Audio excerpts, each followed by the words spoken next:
Welcome back to the show. Comedian Josh Sharp is holding court off-Broadway at the Greenwich House Theatre. That's where he's performing his new critically acclaimed one-man show, Ta-Da.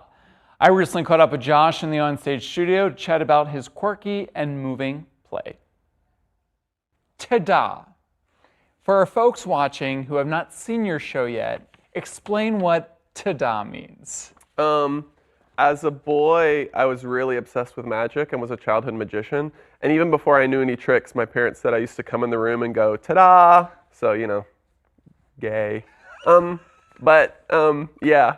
So it's sort of, in the show at least, has become a stand-in for the word gay. Yeah. I rarely say the word gay, even though a lot of the material is. We almost always just sort of sub in ta-da as a nice little, you know. It works. This is also a very personal story for you. It's very funny, but it's a personal story for you. I found the show rather moving, specifically when you were talking about your mom. The story that we tell in the show is that my mom, who passed away from ovarian cancer 15 years ago, sort of in the last year of her life had this miraculous sort of drug treatment moment where she was given her health back and then decided with her extra time to be like, I'm gonna gently bully my son out of the closet.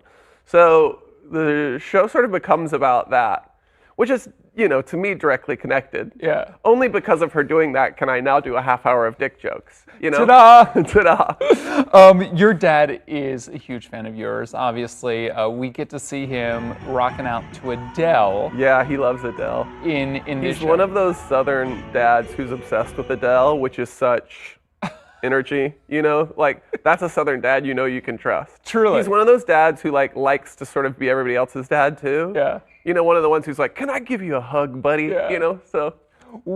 I'm assuming he was there on your opening night. Yes. What was that like for him watching his son have this moment, and also at a very starry opening night, mind you? Lots of fancy people in the audience. Well, he's seen what I do and knows that it can be crass, but also seen workshops of this show, so know it has like heart to it. Mm-hmm. So he was very excited. But it was fun to watch at this opening where, you're right, we did have a lot of sort of, you know, Jennifer Lawrence and Nathan Lane and Sadie Sink et al. Because my dad is mentioned in the show and really comes off looking good. Yeah. They were going up to him after, being like, well, I have to say hello.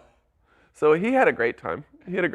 I want to point out there are over 2,000 slides in this piece, which is a very interesting thing or prop to have when you're telling your own personal story. And just watching you navigate these slides it's a talent in its own right.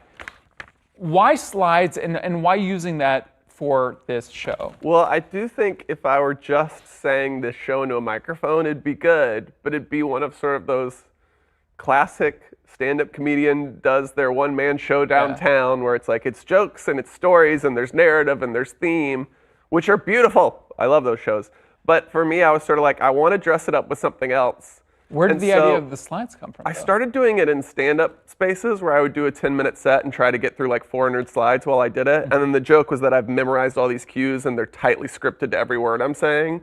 So you absolutely know that I'm on track. And are you really navigating those slides? It's me. That's why in the show I give it to someone in the audience to do it because people think it's not I know, me. but I didn't know if that was a trick. No, it's true. It's all me.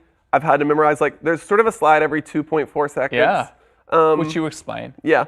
And some of them, I like that sometimes it sort of becomes a two-man show. Sometimes I can turn a phrase in a very specific way and then have the text appear behind me so you can sort of see I chose this weird way of saying it. Other times I can be saying one thing and it can sort of comment on me. You know what I mean? Other times I can sort of fill in the gaps in my speech. I can just like shoot a look and it can label it. So for a while it was just like funny to me. And the big picture of like, can you believe I worked so hard for this? Like, you're in a theater, you paid real money, like I'm gonna work too hard for you.